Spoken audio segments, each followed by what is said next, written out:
The sound of rain in room 308. Mira didn't believe in second chances.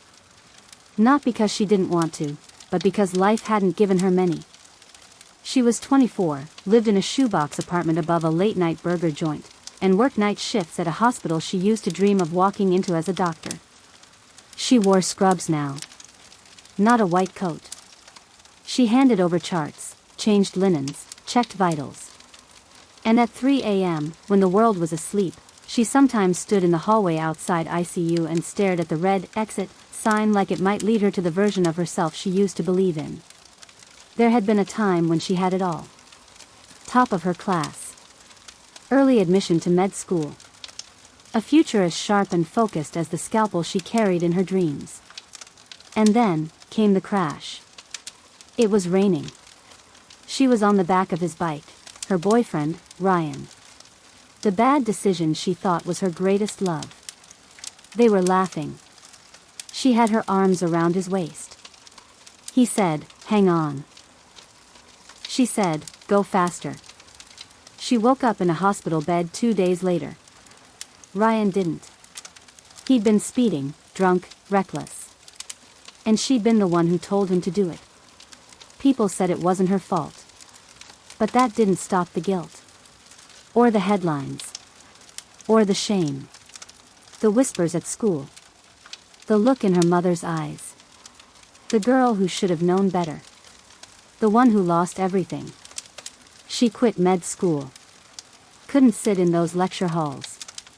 Couldn't open those books.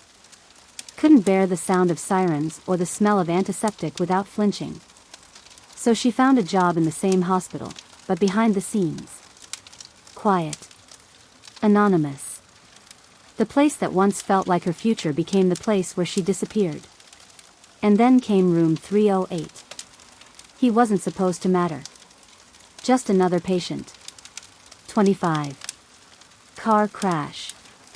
Bruised ribs. A fractured wrist. And a small scar that ran from his cheekbone to his jaw, like punctuation on a face that didn't quite fit the story it belonged to. His name was Leo. The first thing he said to her was, "You walk like you're afraid of being seen." She looked at him like he was a mirror she didn't ask for. Leo was loud in the kind of way that quiet people secretly crave. He joked with the nurses. Called the IV drip his sidekick. Said the heart monitor sounded like a sad techno beat. He had a notebook always open, full of scribbles and half-finished stories. Mira tried to avoid him. But every shift, she found herself checking on 308 even when she didn't need to. One night, he caught her watching the rain through the window. "You like storms?" he asked. She said, "I used to." Before what? Before the thunder took everything. He didn't ask more. But after that, she started finding things left for her. A sticky note with a quote. A doodle of her with angel wings and a coffee cup. A folded page from his notebook titled, "For the Girl with Storm-Colored Eyes." The story was about a girl who thought she was cursed, who thought everything she touched turned to ash. So she stopped touching anything. She built walls, shut off lights, learned to vanish. Until someone walked in and said, "You're not the ashes. You're the match. You light things." She didn't cry. Not then. But she kept the page in her locker. Maybe she liked him. Or maybe, she was starting to like herself again. Until the file came in. Leo was being discharged. He was going home, some small town 2 hours away. His bones were healing. His ride would be here Friday. She stood at his door, holding the file, words like stones in her throat. He smiled, tired but soft. "I wish I had more time." She didn't mean to say it, but it slipped out. "Me too." He held out a note. "Read it after I'm gone." Friday came. Room 308 went quiet. She opened the note after her shift. Inside was another story.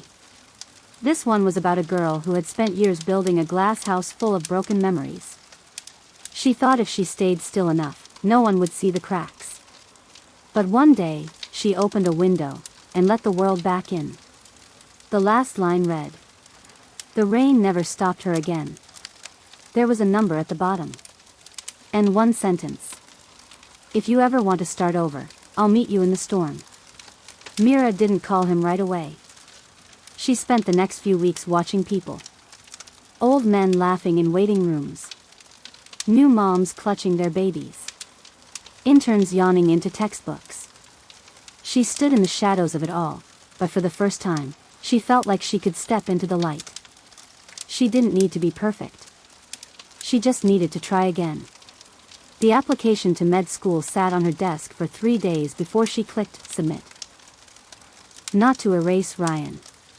Not to forget the crash. Not to run from what broke her. But because somewhere between crash carts and soft-spoken patients, a boy in room 308 reminded her, redemption isn't found.